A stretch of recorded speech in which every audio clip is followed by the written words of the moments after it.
নমস্কার বন্ধুরা, এখন আমি চলে এসেছি মাছের বাজার। এই যে দেখতে পাচ্ছেন, এগুলো হলো পাবদা মাছ, একদম জ্যান্ত জ্যান্ত পাবদা। এই প্রথম আমি এমনি জ্যান্ত পাবদা পেলাম জানেন। আর সব কটায় যতগুলো ছিল সব কটাই নিয়ে নিলাম, খুব বেশি ছিল না। তো দেখুন সব কটা আমি নিয়ে এসেছি, বাকিগুলো বিক্রি হয়ে গেছিলো।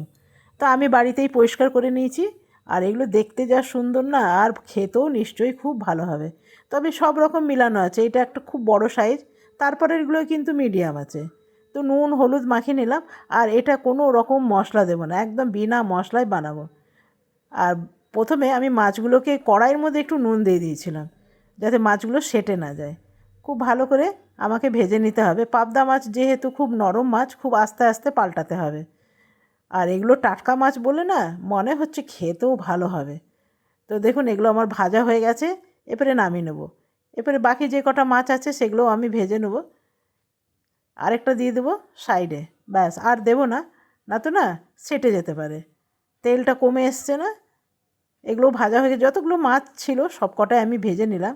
আর আজকে যেভাবে বসাবো না, সেভাবে আপনারাও কখনও যদি এইরকম টাটকা মাছ পান তো এভাবেই বসাবেন, বেশ ভালো লাগে। এবার রসুন পেঁয়াজ কিচ্ছু দেবেন না।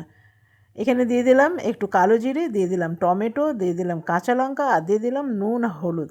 নুনটা আমি একটু কম দিলাম, কেন কি কড়াইয়ের মধ্যেও নুন ছিল। ব্যাস টমেটোগুলো একটু ম্যাশ করে দিলাম, এরপরে দিয়ে দেবো জল। আর কিচ্ছু দেবো না বন্ধুরা, এইভাবে সত্যি বানিয়ে দেখবেন, ভীষণ ভালো হবে। এরপরে দিয়ে দেবো পাবদা মাছগুলো, ব্যাস আর কিছু করার নেই। একটু ফুটে উঠলেই কিন্তু নামিয়ে দেবো। আমার বাগানেরই টাটকা টাটকা ধনেপাতা তুলে নিয়ে এলাম জানেন। টাটকা ধনেপাতারও বেশ গন্ধ। টাটকা মাছ আর টাটকা ধনেপাতা দুটোই দারুণ। তো চলুন, এটা আমার নুন টুন সব ঠিক আছে, আমি এরপরে নামিয়ে নিলাম। আর যা সুন্দর হয়েছে না, আমি টেস্ট করে দেখলাম, ভীষণ সুন্দর হয়েছে। তো চলুন এরপরে আমি নেক্সট রান্না করব আপনাদের সাথে অল্প একটু শেয়ার করছি।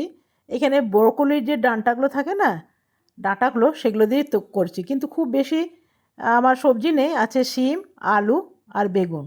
আর ব্রোকলির যে ভেতরের যে ডাঁটাটা থাকে সেগুলো, এমনি ডাঁটাগুলো দিইনি, আপনাদের দেখাচ্ছি। দেখুন এই যে ভেতরের যেটা থাকে না, সেটা শাঁসের মতন থাকে, খুব খেতে ভালো লাগে। এই ডাঁটাগুলো দিইনি, এই যে এই ডাঁটাগুলো দিইনি, তবে ভেতরেরটা নিয়েছি। তবে আমি বাজারে গেছিলাম তো, এসে খুব তাড়াতাড়ি করে কাটতে গিয়ে হয়ে গেল দেরি। ভাবলাম আপনাদের সাথে শেয়ার করব, কিন্তু আর করতে পারলাম না। কিন্তু রান্নাটা শেয়ার করছি।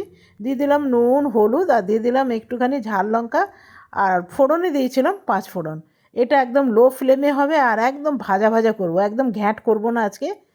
তো দেখুন এটা মোটামুটি আমি কিছুক্ষণ পর ফিরে এলাম, আর দেখলাম সব কিছু একদম সেদ্ধ হয়ে গেছে। দারুণ, এইভাবে বানিয়ে দেখবেন, অসাধারণ লাগে।